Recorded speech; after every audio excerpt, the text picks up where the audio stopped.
ഈശോ മിശിഹായ്ക്ക് സ്തുതിയായിരിക്കട്ടെ. തന്നിൽ തന്നെ വിശ്വസിച്ചുകൊണ്ട് മറ്റുള്ളവരെ നിസ്സാരരായി കണ്ട രണ്ടുപേരുടെ കഥയാണിത്.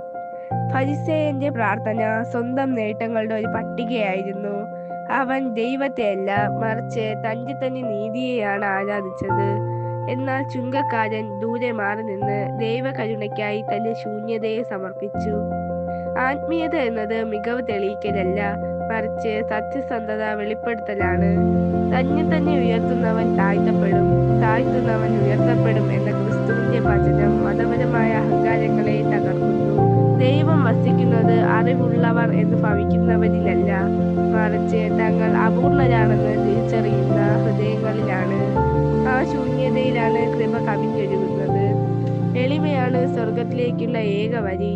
ദൈവത്തിന് മുന്നിൽ നമുക്ക് സത്യസന്ധരാകാം. വചനമാകുന്ന അപ്പം നമ്മുടെ ഉള്ളിലെ അഹന്തയെ ഇല്ലാതാക്കട്ടെ.